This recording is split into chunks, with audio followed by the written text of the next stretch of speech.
بہت سارے بنگالی جو ہیں وہ اپنا وطن چھوڑ کر اس وقت باہر محفوظ جگہوں پہ رہ رہے تھے، اور اب انہوں نے واپس بھی لوٹنا ہے، اور جہاں جہاں وہ رہ رہے ہیں وہاں پہ بھی حسینہ واجد کا جو معاملہ ہے وہ گڑبڑ ہے، کیونکہ کل ہم نے دیکھا کہ امریکہ میں ایک قونصلیٹ خانے میں جو گئے ہیں بنگالی، اور وہاں پہ گئے اور وہاں پہ جا کے انہوں نے جو تصویر ہے شیخ مجیب کی، وہ تصویر انہوں نے اتار دی اور حسینہ واجد کی تصویر اتار دی۔ اس طریقے سے بہت زیادہ نفرت پائی جاتی ہے اور بہت زیادہ غم و غصہ بھی پایا جاتا ہے، اور یہ سلسلہ جو ہے وہ آہستہ آہستہ پھیل رہا ہے۔ اس کی وجہ یہ ہے کہ بنگلہ دیش میں ابھی بھی حکم جو چل رہا ہے وہ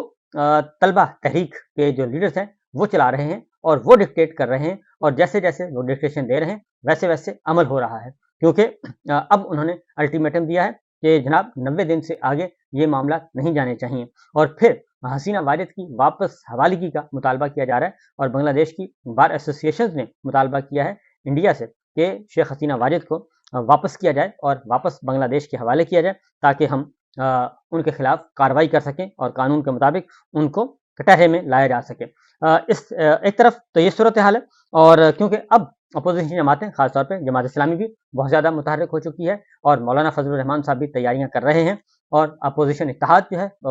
پاکستان تحریک انصاف ہے، محمود خان عتیقی صاحب ہیں، تحریک تحفظ آئین پاکستان، وہ لیڈرز بھی آپس میں صلاح مشورہ کر رہے ہیں، اور 13 اگست کی کال تو دے دی گئی ہے۔ جماعت اسلامی نے ایک الگ سے کال دے دی ہے، اور ان کا جو دھرنا ہے وہ آہستہ آہستہ کامیابی سے آگے بڑھ رہا ہے، اور اس میں اضافہ بھی ہو رہا ہے، اور اب انہوں نے روڈ مارچ کا کل ایک نئی ایکٹیویٹی سٹارٹ کر رہے ہیں، اور کل شام کو جو ہے مری روڈ پہ وہ جماعت اسلامی روڈ مارچ کرے گی، اور ڈی چوک جانا ہوگا تو ڈی چوک بھی جائیں گے۔ جماعت اسلامی کے امیر نے یہ اعلان کیا ہے، حافظ نعیم الرحمان نے، اور جو بھی فیصلہ ہوگا اس سے انتظامیہ کو آگاہ کریں گے، اور کل لاہور میں بھی جلسہ ہوگا، اور آج دیکھ لو کہ وہ کہتے ہیں کہ مفتی بہانی کا انجام کیا ہوا۔ نواز شریف نے ان ہیروز کی قبروں پر پھول چڑھائے تھے، اور آج بنگلہ دیش کے عوام جو ہیں وہ جو کچھ کر رہے ہیں وہ ہمارے سامنے ہیں، اور حافظ نعیم الرحمان نے یہ بھی اعلان کیا ہے کہ 16 کو پشاور میں جلسہ ہوگا، 14 کو جھنڈا بردار ریلی نکلے گی، اور دھرنے کی کامیابی اختتام نہیں آغاز ہوگا، اور یہ بھی وہ کر رہے ہیں، اور بہت سے آئی پی پیز معاہدے وہ کہتے ہیں جی ختم ہو گئے ہیں، اور باقی ان کی میٹنگ بھی چل رہی ہیں جماعت اسلامی کے ساتھ، مشاورت بھی ہو رہی ہے، معاہدے پہ بات ہو رہی ہے، اور دیکھنا یہ ہے کہ وہ کب تک بڑھتے ہیں۔ لیکن جماعت اسلامی نے ملک بھر میں دھرنوں کا اعلان کیا ہے اور احتجاج کا اعلان کیا ہے، جبکہ اگر یہ صورتحال اسی طریقے رہی، میں آپ کو بتا دوں کہ اگر کچھ ہی عرصے میں آپ ایک اپوزیشن جماعتوں کی طرف سے ایک ایکٹیویٹی دیکھیں گے، کیونکہ جو نون لیگ ہے وہ تصادم بڑھانے کی طرف بڑھ رہی ہے، اور قاضی فائز عیسیٰ صاحب کی بھی ایک چوری پکڑی گئی، ایک چوری جیل سے پکڑی گئی سرکاری واردات 9 مئی کے حوالے سے، ایک جھوٹا بیانیہ پکڑا گیا بناتے ہوئے، اور دوسرا قاضی فائز عیسیٰ صاحب جو ہیں وہ جن پہ بہت زیادہ تقیہ تھا اور وہ بہت زیادہ سازشی پلان کا حصہ تھے، تو ان کے پلے بھی اب کچھ نہیں رہا۔ جسٹس منصور علی شاہ صاحب اور جسٹس منیب اختر صاحب جو کہ سینئر موسٹ ججز ہیں، انہوں نے صورتحال کو کنٹرول کر لیا ہے، اور تمام معاملات جو ہیں وہ اپنے ہاتھ میں لے لیے ہیں، اور اب سپریم کورٹ کے اندر بھی رجسٹرار ہوں یا باقی اسٹاف ہو وہ بھی جسٹس منصور علی شاہ صاحب کی طرف دیکھ رہے ہیں، جسٹس منیب اختر صاحب کی طرف دیکھتے ہیں، کیونکہ قاضی صاحب کی ایک اور 2 نمبری پکڑی گئی، اور وہ تھی شہید اشرف شریف قتل کیس کے بارے میں ججز کمیٹی کے منٹس جو ہیں انہوں نے جاری کیے تھے، وہ منٹس یک طرفہ تھے، اور اس میں کچھ چیزیں چھپا لی گئی تھیں، جس کے بعد جسٹس منصور علی شاہ صاحب اور جسٹس منیب اختر صاحب نے جو ایکچوئل منٹس تھے وہ سارے کے سارے جاری کیے، اور سپریم کورٹ کے جو سیکریٹریٹ ہے اس نے یہ جاری کیے، اور اس سے ظاہر پتہ چلا کہ جو قاضی صاحب بیان فرما رہے تھے وہ درست نہیں تھا، اور جو جسٹس منصور علی شاہ صاحب ہرگز وہ اس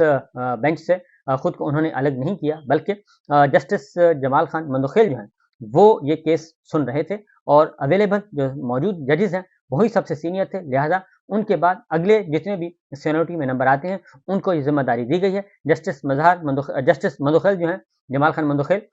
وہ اور جسٹس مظہر وہ پہلے جسٹس رضوی پہلے یہ کیس سن رہے تھے، لہٰذا ان کو شامل کر لیا گیا۔ باقی 3 ججز جو ہیں وہ نئے ہیں، جسٹس اسمر اللہ صاحب اس میں شامل کیے ہیں، جسٹس احسن ملک ہیں، اور جسٹس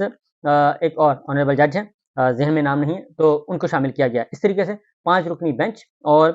قاضی صاحب نے اس کیس کو بھی خراب کرنے کی کوشش کی اور اس کو پولیٹیسائز کرنے کی کوشش کی۔ بہرحال یہ صورتحال ہو رہی ہے، کیونکہ الیکشن کمیشن نے بھی باقاعدہ طور پہ پیٹیشن فائل کر دی ہے، اور اس نے بھی بتا دیا ہے کہ وہ فی الحال اس کو لنگر آن کرے گا، اور اس معاملے کو مخصوص نشستوں کے معاملے کو، تو معاملات کنٹرول میں ہرگز نہیں ہے۔ خرابی کی طرف جا رہے ہیں، اور نون لیگ تو چاہتی ہے تصادم ہو اور تصادم سے اندر وہ سیاسی شہید کہلائے، لیکن حقیقت یہ ہے کہ ہر کوئی